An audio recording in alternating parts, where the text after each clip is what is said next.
नमस्कार दोस्तों, डेट है आज की 20 मई 2022 और स्वागत है आपका एडिटोरियल डिस्कशन में। तीन इश्यूज आज हम डिटेल से डिस्कस करेंगे, दो हिंदू के और एक बिजनेस स्टैंडर्ड का। सबसे पहला जो आर्टिकल हम डिस्कस करेंगे वो बिजनेस स्टैंडर्ड का ही होगा, अर्बनाइजेशन से संबंधित। दूसरा आर्टिकल ये होगा बायोस्फीयर रिजर्व से संबंधित, और तीसरा आर्टिकल हम डिस्कस करेंगे public health and management cadre से संबंधित।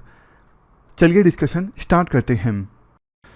फर्स्ट इंपॉर्टेंट आर्टिकल अर्बनाइजेशन से संबंधित है।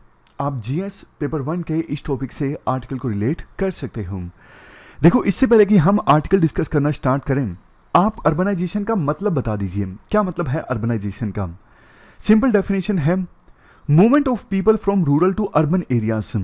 मतलब देखो, ये एक ऐसी प्रोसेस है जिसके तहत लोग मूव करते हैं रूरल एरिया से अर्बन एरियाज में।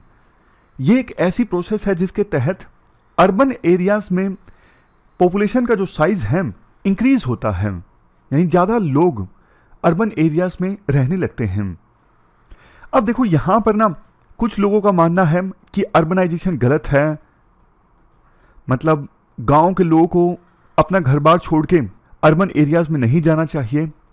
और दूसरी तरफ कुछ लोग ऐसे भी हैं जिनको लगता है urbanisation is good driver of economic growth. तो जो लोग ये विश्वास करते हैं ना अर्बनाइजेशन अच्छा है, इससे इकोनॉमिक ग्रोथ रेट इंक्रीज होती है, इकोनॉमी में कंट्रीब्यूशन इंक्रीज होता है, उन्हीं के द्वारा ये आर्टिकल लिखा गया है। वो कहते हैं जिन्होंने आर्टिकल लिखा है, देखो 1960 में ग्लोबल रेट ऑफ अर्बनाइजेशन था 33.61%। मतलब कि 1960 में टोटल जितनी पॉपुलेशन थी ना, उसमें से 33.61% पॉपुलेशन अर्बन एरियाज में रहती थी। 2003 आते आते पासा पलट गया, ज़्यादा लोग शहरों में रहने लगे एज कंपेरिजन टू गांव। और 2020 आते आते तो डेटा आप देखिए 56.15% अर्बनाइजेशन का रेट। और देखो, जैसे ही 20वीं शताब्दी के अंत तक हम पहुंचे, वो देश जो सेकेंड वर्ल्ड वॉर के बाद आज़ाद हुए थे, जैसे अफ्रीका के देश, लैटिन अमेरिका के देश, एशिया के देश, यहां पर भी अर्बनाइजेशन बहुत तेजी से होने लगा। आप इंडिया की बात कीजिए, इंडिया में 1960 में रेट ऑफ अर्बनाइजेशन कितना था? सिर्फ 17.94%। 2020 आते आते कितना हो गया? 34.92%। और उम्मीद यह है 2022 के अंत तक, यानी करंट फाइनेंशियल ईयर के अंत तक अर्बनाइजेशन हो जाएगा 35%, यानी 35% लोग देश के अर्बन एरियाज में रह रहे होंगे और बाकी बचे हुए 65% रूरल एरियाज में। अगर एशिया की हम बात करें, वर्ल्ड अर्बनाइजेशन प्रोस्पेक्ट्स रिपोर्ट के अनुसार 2018 तक एशिया में अर्बनाइजेशन 50% के आसपास था, 50%। उम्मीद यह है 2022 के अंत में साउथ एशिया में अर्बनाइजेशन हो जाएगा 37.6% और एशिया में 52.3%। तो जैसा कि आप साफ तौर पर कंपेयर कर सकते हो, एशिया के मुकाबले में और साउथ एशिया के मुकाबले में इंडिया में अर्बनाइजेशन अभी कम है। कहावत है ना, असली भारत गांव में बसता है। धीरे धीरे सिचुएशन चेंज हो रही है, लेकिन अभी भी हमारे देश में अर्बनाइजेशन रेट बाकी एरियाज के अपेक्षा कर थोड़ा स्लो है। अब इसके बाद देखो, राइटर अर्बनाइजेशन के मेरिट्स डिस्कस करते हैं। राइटर के अनुसार देखो, अर्बनाइजेशन के बहुत सारे फायदे होते हैं। जब रूरल एरिया से अर्बन एरियाज में लोग आते हैं तो उनको वहां पे रोजगार मिलता है, वो अपनी ड्रीम्स को, एम्बिशंस को पूरा कर सकते हैं शहरों में, क्योंकि शहरों में टैलेंट की कदर होती है। गांव में आपके पास टैलेंट भी है तो देखो उस टैलेंट का अच्छे से यूटिलाइजेशन नहीं हो पाता, लेकिन अर्बन एरियाज में ड्रीम्स को अचीव करना आसान होता है। अर्बन एरियाज की वजह से पॉवर्टी और इनइक्वालिटी कम होती है, बेहतर एजुकेशन मिलती है, बेहतर हेल्थ फैसिलिटी मिलती है, क्योंकि इंडस्ट्रियल एक्टिविटीज़ ज़्यादा होती हैं सिटीज़ में, लॉजिस्टिक सेक्टर मजबूत होता है, इस वजह से जॉब्स ज़्यादा जनरेट होती हैं सिटीज़ में।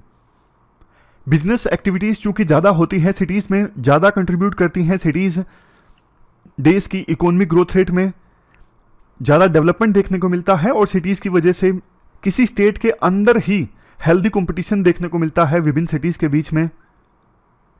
तो देखो, मतलब साफ है, अर्बनाइजेशन के मेरिट्स हैं राइटर के अनुसार, बट जैसा कि आर्टिकल की शुरुआत में हमने डिस्कस किया, अर्बनाइजेशन की जो रेट है वो तो इंडिया में कम है। जब देखो देश आज़ाद हुआ तो उसके बाद ना देश का ज़्यादा फोकस इंडस्ट्रियल डेवलपमेंट पर, विभिन्न रीजन्स को इंटीग्रेट करने पर और इकोनॉमिक ग्रोथ पर ज़्यादा था। अर्बनाइजेशन पर ज़्यादा ध्यान नहीं दिया आज़ादी के बाद विभिन्न सरकारों ने। लेकिन अब समय आ गया है कि हम हमारे देश में अर्बनाइजेशन की जो स्पीड है ना, इसे तेज करें।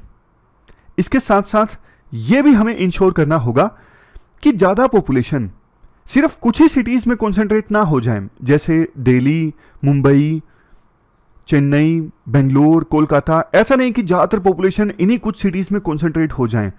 हमें देखो बड़ी इंडस्ट्रियल सिटीज़ के पेरिफेरी में, जैसे ये है दिल्ली, तो इसके पेरिफेरी में है फरीदाबाद, गुड़गांव। यहाँ पर हमें इन सिटीज़ को भी अच्छे से डेवलप करने की आवश्यकता है, ताकि एक तो देखो बड़ी सिटीज़ में सिचुएशन ज़्यादा खराब ना हो, और दूसरा ये जो पेरिफेरल सिटीज़ है ना, यहाँ पे ग्रोथ का पोटेंशियल, इन्वेस्टमेंट का पोटेंशियल ज़्यादा होता है। इन पे हम फोकस करें तो ज़्यादा फायदा उठा सकते हैं जाहिर तौर पर। इसके साथ साथ जो पिछड़ी हुई सिटीज़ हैं या फिर पिछड़े हुए टाउन्स हैं, उन पर भी हमें ध्यान देने की आवश्यकता है डेवलपमेंट के पर्सपेक्टिव से और इन्वेस्टमेंट के पर्सपेक्टिव से। इसके बाद लास्ट में देखो आप एक बार ना क्वेश्चंस पर नज़र डाल लीजिए।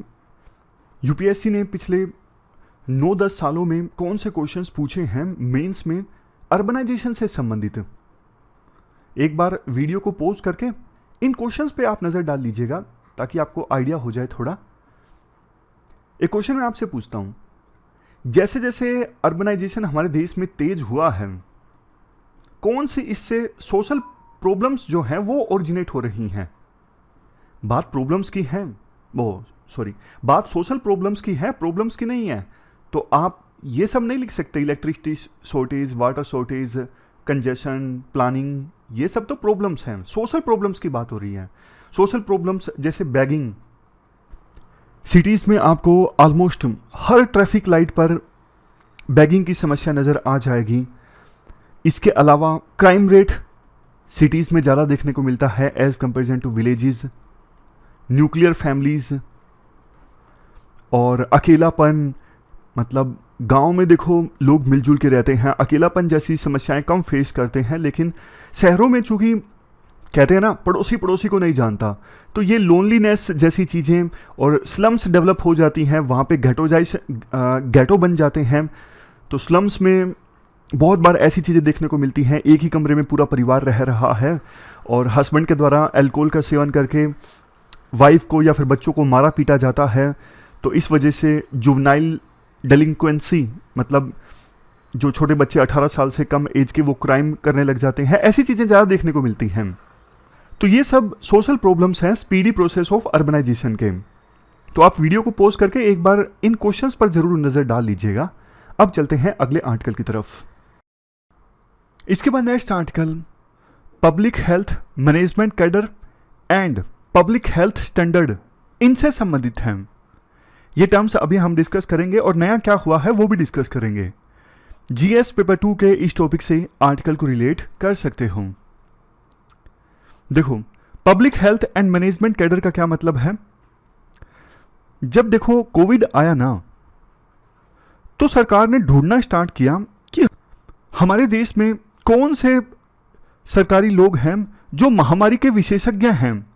लेकिन सरकार को हैरानी हुई कि बहुत कम डॉक्टर्स थे जो महामारी के विशेषज्ञ थे। ज़्यादातर ऐसे लोग प्राइवेटली रिसर्च कर रहे थे। आपने भी देखा टीवी डिबेट्स पे ज़्यादातर जो डॉक्टर आते थे ना कोविड-19 की डिबेट करने के लिए, वो प्राइवेट डॉक्टर्स होते थे। जैसा देखो, अब मैं आपको एग्जांपल देता हूँ। इनकम टैक्स कमिश्नर का अलग से कैडर है, सेंट्रल सर्विस है आईआरएस की। उसी प्रकार से जीएसटी से संबंधित भी जो आईआरएस है ना, उनका अलग से कैडर है। आईएएस लोगों का अलग से कैडर है। उसी प्रकार से ना डॉक्टर लोगों का एक स्पेशलाइज्ड कोई कैडर नहीं है। ये बात सच है, सरकार डॉक्टर्स रिक्रूट तो करती है जो सरकारी हॉस्पिटल्स में काम करते हैं, बट चूंकि देखो उनका ना करियर प्रोग्रेशन बहुत कम है। किसी ने एज ए डॉक्टर ज्वाइन किया, प्रमोशन ऑलमोस्ट ना के बराबर है, पूरी जिंदगी वो डॉक्टर ही रह जाएगा। लेकिन दूसरी सर्विसेज में देखिए IRS, IPS, IAS, इनका कितना प्रमोशन होता है। तो इस वजह से ना बहुत सारे लोग सरकारी हॉस्पिटल्स को सिर्फ इसलिए ज्वाइन नहीं करते, मतलब government service as a doctor इसलिए ज्वाइन नहीं करते क्योंकि करियर प्रोग्रेशन नहीं है। लेकिन अब सरकार ने कहा है कि हम ना कार्डर बनाते हैं, पब्लिक हेल्थ एंड मैनेजमेंट कार्डर। इसमें हम डॉक्टर्स को रिक्रूट करेंगे और उनको अलग अलग फील्ड्स में ट्रेनिंग भी देंगे, मतलब स्पेशलाइज्ड कार्डर होगा अलग अलग डोमेन्स में, ताकि आवश्यकता पड़ने पर उनको यूज किया जा सके। जैसे देखो, डॉक्टर का मतलब सिर्फ ये नहीं कि पेशेंट बीमार हो जाए तो उनको ट्रीट करना, डिस्ट्रिक्ट लेवल पे ऐसे स्पेशलाइज्ड भी तो होने चाहिए ना, जो डिजीज को स्प्रेड होने से रोकें, जो प्रिवेंटिव केयर पे ध्यान दें। लेकिन आमतौर पे आपको पता है हमारे देश में पेशेंट डॉक्टर के पास तभी जाता है जब वो बीमार हो जाता है। डिस्ट्रिक्ट लेवल पर पब्लिक हेल्थ के एक्सपर्ट्स आपको बहुत कम देखने को मिलेंगे। तो इसी के लिए सरकार ने अब ये कैडर सेटअप करने की घोषणा की है, public health and management cadre. इसकी देखो वैसे रिकमेंडेशन तो जो हेल्थ पॉलिसी 2017 में आई थी ना, उसी में कर दी गई थी, लेकिन अब जाके सरकार ने इसे इंप्लीमेंट करने का फैसला लिया है। इसके बाद एक और चीज सरकार ने की है, IPHS। IPHS का मतलब है इंडियन पब्लिक हेल्थ स्टैंडर्ड्स। जो पब्लिक हेल्थ केयर फैसिलिटीज है ना, वहां पर क्वालिटी ऑफ हेल्थ कैसा होना चाहिए उसके लिए ये स्टैंडर्ड्स हैं। सबसे पहले 2017 में आए थे, उसके बाद 2012 में इनको रिवाइज किया गया, अब फिर से इनको रिवाइज करने का निर्णय लिया गया है करंट सिचुएशन को देखते हुए। मतलब फिर से सरकार रिवाइज करेगी इन स्टैंडर्ड्स को और बताएगी कि पब्लिक हेल्थ फैसिलिटीज में जो क्वालिटी ऑफ हेल्थ है वो कैसा होना चाहिए। राइटर कहते हैं देखो ये तो अच्छी बात है, समय के अनुसार इन स्टैंडर्ड्स को चेंज करना जरूरी था ताकि सरकारी हॉस्पिटल्स में भी क्वालिटी ऑफ हेल्थ इंश्योर किया जा सके।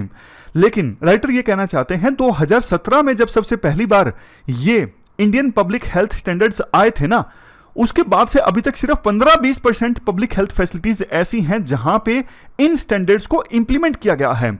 अदरवाइज बाकी पब्लिक हेल्थ फैसिलिटीज में तो देखो ये स्टैंडर्ड्स आके रह गए हैं और इंप्लीमेंटेशन काफी ज्यादा पुअर है। इसके बाद राइटर कुछ सजेशंस भी देते हैं। देखो, सरकार ने बोल तो दिया सेंट्रल गवर्नमेंट ने कि public health and management cadre establish किया जाए, लेकिन स्टेट्स को बोला है। अब स्टेट्स के इंटरेस्ट को एक्सप्लोर करना होगा। ऐसा नहीं कि सेंटर ने बोल दिया कुछ स्टेट्स इंटरेस्टेड ना हो, कुछ ऐसे भी स्टेट्स हो सकते हैं जिन्हें करना ना आए कैसे कैडर इस्टेब्लिश करना है। तो सेंट्रल गवर्नमेंट सभी स्टेट्स की मदद करे इस कैडर को इस्टेब्लिश करने में। दूसरा, देखो पब्लिक हेल्थ के लिए जो ह्यूमन रिसोर्स है ना, उसकी मैपिंग और उसका एनालिसिस करना जरूरी है, उसके हिसाब से रिक्रूटमेंट की जाए। अदरवाइज ऑलरेडी डॉक्टर्स हैं, काम करने के लिए तैयार हैं, ज़्यादा हैं, तो उनको उसी हिसाब से ट्रेन कर दिया जाए बजाय के नए रिक्रूटमेंट करने के। लेकिन हाँ, नंबर्स इंक्रीज करने के लिए क्वालिटी कॉम्प्रोमाइज नहीं होनी चाहिए, स्पेशलिस्ट होने जरूरी हैं। और देखो ये कैडर पूरी तरह से फंक्शनल तो काफ़ी सालों के बाद होगा, लेकिन कैडर का इंप्लीमेंटेशन अगले कुछ महीनों में स्टार्ट हो जाना चाहिए, ताकि ऐसा ना हो कि प्रायोरिटी जो है इस कैडर की लो रह जाए। मतलब सरकार ने स्टेप ले लिया बट पूरी तरह से फंक्शनल ये कुछ सालों में होगा, बट अभी इसे ठंडे बस्ते में डाल दिया गया, ऐसा नहीं होना चाहिए। इसके बाद नेक्स्ट सजेशन राइटर ये बोलते हैं, देखो बाकी सारी जो पोजीशंस है ना पब्लिक हेल्थ फैसिलिटीज में यानी हॉस्पिटल्स में, वो भी फिल होनी चाहिए। अदरवाइज हो ये जाएगा, ये कैडर बन जाएगा ना स्पेशलिस्ट डॉक्टर्स का, जो महामारी से संबंधित होंगे या फिर दूसरे प्रिवेंटिव केयर से संबंधित होंगे, फिर इन्हीं को लगा दिया जाएगा पब्लिक हेल्थ फैसिलिटीज में। ऐसा होने की संभावना है। इसलिए ऑलरेडी जो पब्लिक हेल्थ फैसिलिटीज है ना, वहां पे स्टाफ की कमी नहीं होनी चाहिए। वहां पे कमी रहेगी तो खतरा ये है सरकार फिर इस कैडर से ट्रांसफर कर देगी डॉक्टर्स को जो नॉर्मल पब्लिक हेल्थ फैसिलिटीज होती है वहां पर। तो पब्लिक हेल्थ फैसिलिटीज में सभी पोजीशंस पर वैकेंसीज को फिल करना जरूरी है। तो ये कुछ सजेशंस राइटर देते हैं अपनी तरफ से। ये पूरा आर्टिकल हमने डिस्कस किया पब्लिक हेल्थ से संबंधित। चलते हैं आगे। इसके बाद अगला आर्टिकल देखो बायोडाइवर्सिटी कंजर्वेशन से संबंधित है। आप जीएस पेपर 3 के इस टॉपिक से आर्टिकल को रिलेट कर सकते हो। देखो बायोडाइवर्सिटी का सिंपल मतलब होता है variety of life in specific habitat. जैसे बायोडाइवर्सिटी में प्लांट्स, एनिमल्स, विभिन्न प्रकार के ऑर्गेनिजम्स सब कुछ आ जाते हैं। Global assessment report on biodiversity and ecosystem services, ये एक रिपोर्ट का नाम है जिसको 2019 में पब्लिश किया गया था IPBES के द्वारा। हालांकि देखो इतनी ज़्यादा छोटी मोटी रिपोर्ट तो यूपीएससी नहीं पूछती, बट आजकल जिस प्रकार से क्वेश्चन यूपीएससी पूछ रही है, कुछ भी ऐसा दावा नहीं किया जा सकता कि यूपीएससी क्या पूछती है क्या नहीं पूछती है। जैसे पहले बोला करते थे कि स्पोर्ट्स वाले क्वेश्चंस नहीं पूछती थी, मतलब 2001 के आसपास स्पोर्ट्स वाले क्वेश्चन पूछा करती थी, लेकिन पिछले प्रीलिम में स्पोर्ट्स के क्वेश्चंस भी यूपीएससी ने प्री में पूछ लिए थे। तो ऊपर ऊपर से एक बार नज़र डाली हो ना तो ऑप्शंस देख के काफ़ी बार याद आ जाते हैं चीज़ें।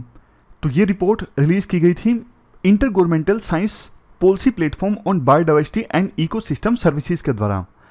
इन्होंने ना अपनी रिपोर्ट में ये कहा था, जो पूरे वर्ल्ड में बायोडाइवर्सिटी लॉस हो रहा है ना, जैसे पेड़ काटे जा रहे हैं, जंगल कम हो रही हैं, एनिमल्स की स्पीसीज, बर्ड्स की स्पीसीज धीरे धीरे लुप्त हो रही हैं, इन सब के पीछे अगर मेजर रीजंस की बात करें, नंबर 1 है climate change, number 2 invasive species. Invasive species जैसे देखो यूएस की कोई एनिमल स्पीसीज है, उसको इंडिया में इंट्रोड्यूस कर दिया गया तो वो इंडिया की फूड चेन को, लोकल फूड चेन को डिसरप्ट कर देगी। उसी प्रकार से इंडिया का कोई एनिमल है या फिर बर्ड है, तो वो अगर यूएसए में दूसरी जगह पर जाएगा तो हो सकता है वहां की लोकल फूड चेन को डिसरप्ट कर दे, इससे लोकल जो स्पीसीज हैं वो खत्म होने लगेंगी। समझ रहे हो? इन्वेसिव स्पीसीज मतलब जो लोकल नहीं है, बाहर से आई है, लेकिन लोकल स्पीसीज को धीरे धीरे डिस्ट्रॉय कर रही है। नेचुरल रिसोर्सेज का बहुत हनन हो रहा है, जरूरत से ज़्यादा, पोल्यूशन, सबसे लास्ट में अर्बनाइजेशन, जिससे संबंधित पिछला आर्टिकल हमने डिस्कस किया जिसमें कहा गया था कि अर्बनाइजेशन बहुत अच्छा है। तो ये सब कारण बताए गए थे इस रिपोर्ट में कि ये सब कारण रिस्पॉन्सिबल हैं किसके लिए? बायोडाइवर्सिटी लॉस के लिए।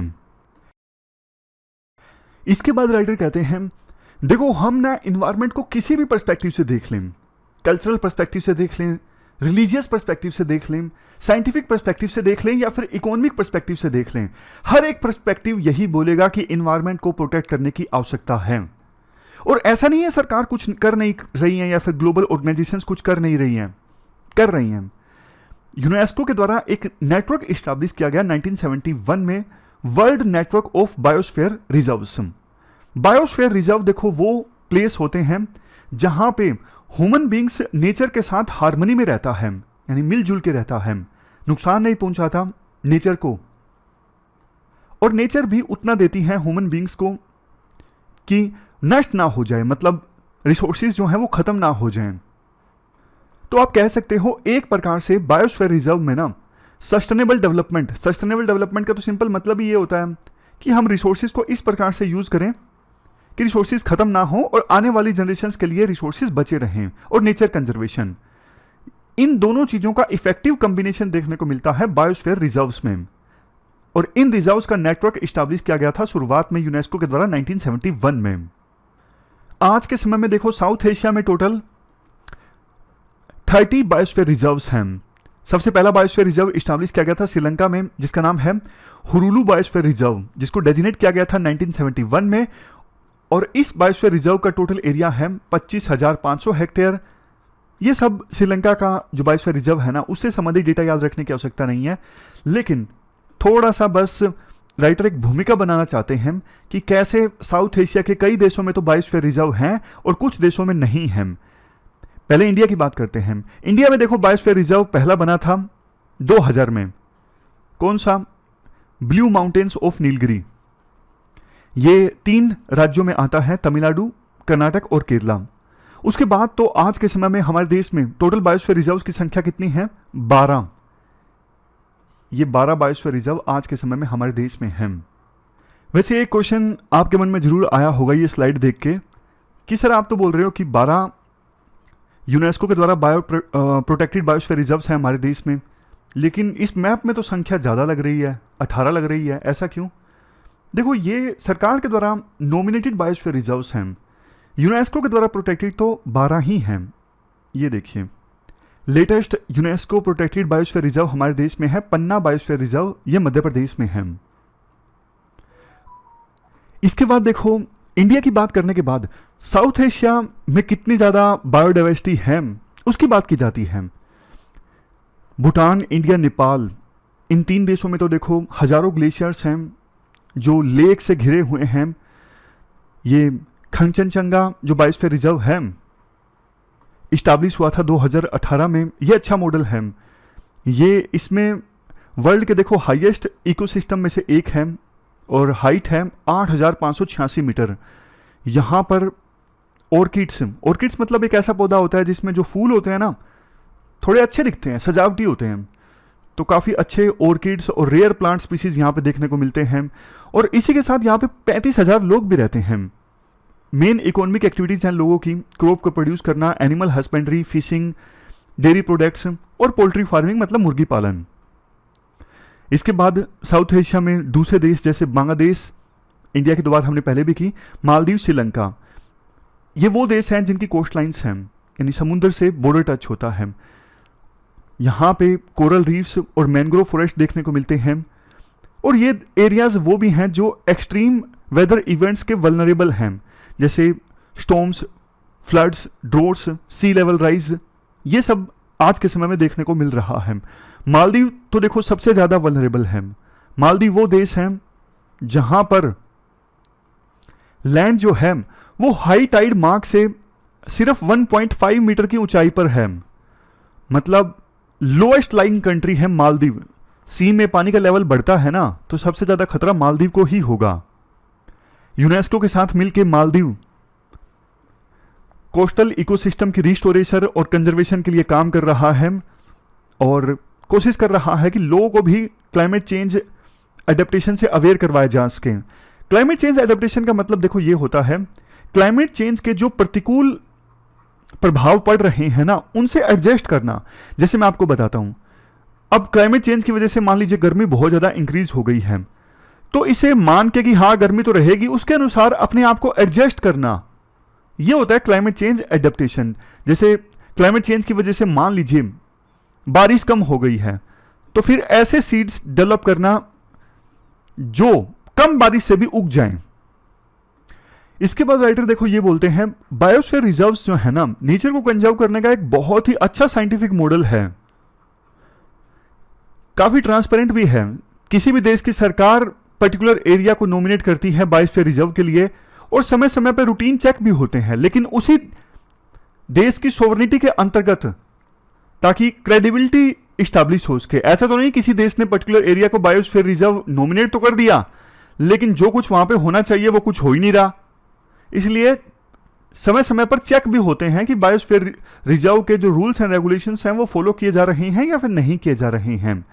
बट देखो दिक्कत की बात यह है, साउथ एशिया में कुछ देश ऐसे हैं जहां पर इनफ बायोस्फीयर रिजर्व नहीं है। इसका तो सीधा सीधा मतलब यह है कि पॉलिटिकल विल मजबूत नहीं है या फिर फाइनेंशियल रिसोर्सेज का अभाव मान लीजिए। फाइनेंशियल रिसोर्सेज प्रोवाइड करने के लिए तो देखो रिच कंट्रीज को, जैसे डेवलप कंट्रीज को आगे आना होगा। जैसे बांग्लादेश, भूटान, नेपाल, ये यूनेस्को की प्रायोरिटी लिस्ट पर हैं क्योंकि इन देशों में अभी तक एक भी बायोस्फीयर रिजर्व नहीं है। इन देशों की सरकारें कोशिश कर रही हैं कि कम से कम फर्स्ट नॉमिनेशन किया जाए बायोस्फीयर रिजर्व के लिए। 2 दिन बाद यानी 22 मई को देखो international day for biological diversity है। तो इस मौके पर राइटर कहते हैं कि कम से कम देखो साउथ एशिया के जो देश है ना, यहां पर एक एक बायोस्फीयर रिजर्व अगर और बढ़ जाए ना, मजा आ जाए। और ज्यादा एरिया ऐसा होगा जहां पे नेचर का कंजर्वेशन हो, उसका ह्यूमन बींग्स और बायोडाइवर्सिटी यानी नेचर दोनों को एग्जिस्ट कर सकेंगे एक ही जगह पर, और आने वाली जनरेशन्स के लिए हम बहुत अच्छे से चीज़ों को छोड़ के जाएंगे, ऐसा राइटर बोलना चाहते हैं। तो बायोडाइवर्सिटी से संबंधित ये आर्टिकल हमने डिस्कस किया। हमारी आज की डिस्कशन में इतना ही है। आज हमने 3 इश्यूज को डिटेल से डिस्कस किया। Thank you very much for discussion.